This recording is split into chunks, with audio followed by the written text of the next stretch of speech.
Pendant ta scolarité, quel élève tu étais?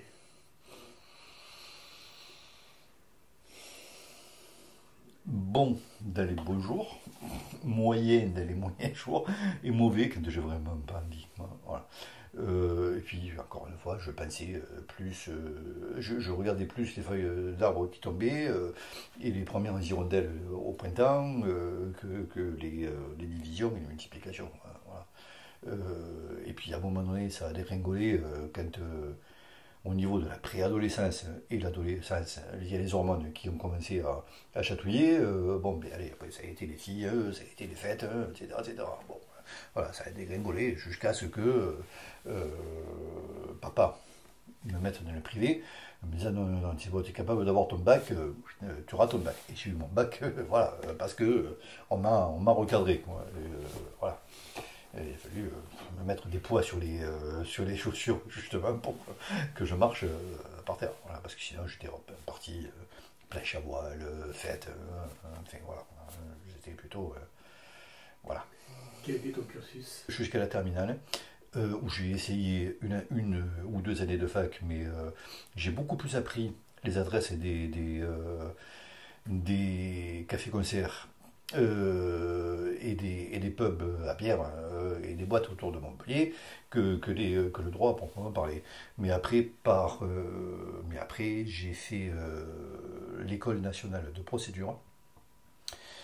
Pas en autodidacte, tout en continuant à travailler. Je recevais des cours à la maison et j'ai obtenu donc le diplôme de l'école nationale de procédure qui me donne l'équivalent d'un bac plus 4. Voilà. Donc tout ça en travaillant avec ton père. Tout ça en travaillant avec mon père. Une fois que tu as eu ton diplôme, Oui. obtenu comme ça par distance, qu'est-ce que tu as fait? J'ai vu l'intérêt uniquement financier. En me disant, bon, je peux, grâce à ça, postuler, prétendre à un poste plus élevé, c'est-à-dire clerc principal. Voilà. Et donc avec des rémunérations qui va avec. Bon, et après un certain nombre de formalités, bon, ben oui, ok, d'accord, j'ai été nommé, j'ai accédé donc au poste de clerc principal.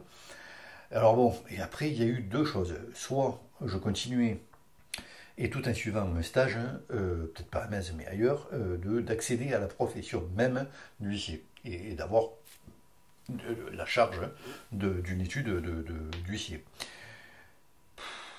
J'ai essayé, mais bon, ça va, c'est bon, non, c'était pas pour moi, non, non, non, ça va. Et donc j'ai continué par là-dedans, dans Clair d'huissier, et puis ça va passer les années.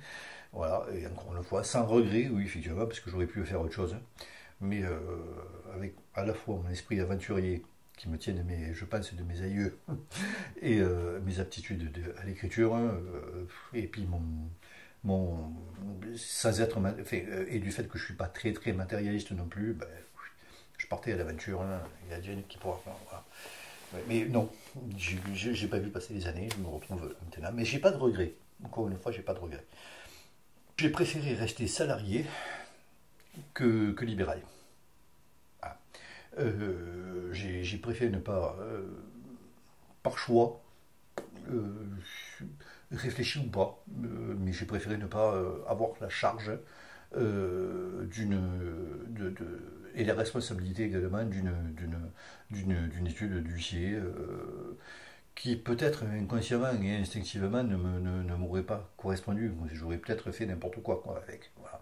J'ai préféré rester au niveau salarial et recevoir une rémunération régulière et faire quasiment le même métier. Voilà. Est-ce qu'en fait la grosse différence entre le clerc et l'huissier, au-delà de sa fonction et de ce qu'il fait, c'est aussi le fait qu'il y en a un qui est entrepreneur, entre guillemets, et l'autre qui est salarié? C'est ça. C'est ça. Tout à fait. Voilà. Tout à fait. Tu as travaillé longtemps avec ton père?